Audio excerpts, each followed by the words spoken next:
flesh-eating parasite that was eradicated in the U.S. decades ago is back and having an impact on cattle imports. This is causing the Trump administration to suspend imports of Mexican beef cattle for 15 days due to the detection of screwworm in shipments. Some of the cattle from Mexico crosses at Santa Teresa. Our KTSM 9 News reporter Tirza Ortiz has been following this story since Sunday. She's live in the newsroom now with how the suspension is impacting the meat industry here. Tirza. Well, Estella, along with everything else, the price of meat is going up, but the cattle industry is facing a new threat that has nothing to do with tariffs. U.S. representatives taking action today to tackle the problem.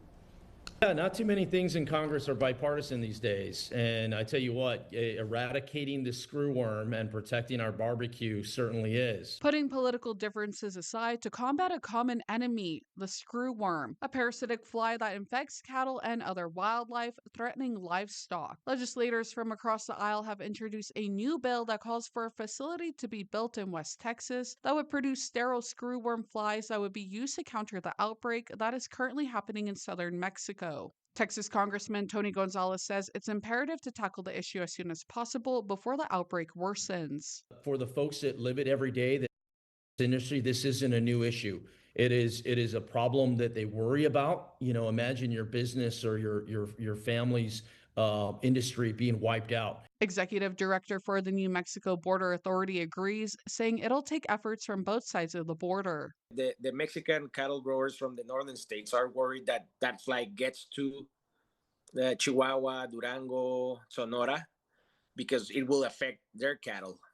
And obviously, the U.S. is also worried because then it will get across. This is the second halt on cattle from Mexico, a suspected result in millions of dollars being lost. Just from the cattle from the Mexican or the Chihuahua cattle, it's going to represent around almost $100 million on these days. An economic blow that will impact a number of communities. It's frustrating from the trade community, but it's also stressful to the northern states of Mexico because they don't have the problem, though they're paying the price, because only the northern states of Mexico are the ones that are allowed to export cattle into the United States.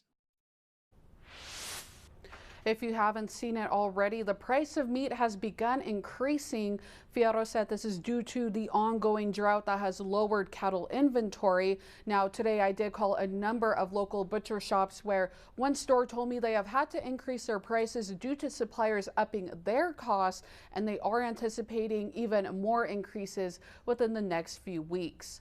Live in the newsroom, Tirza Ortiz, KTSM 9 News, back to you. Okay, Tirza, thank you very much. And the New Mexico Border Authority says prior to the first suspension, around 3,200 cattle were being imported.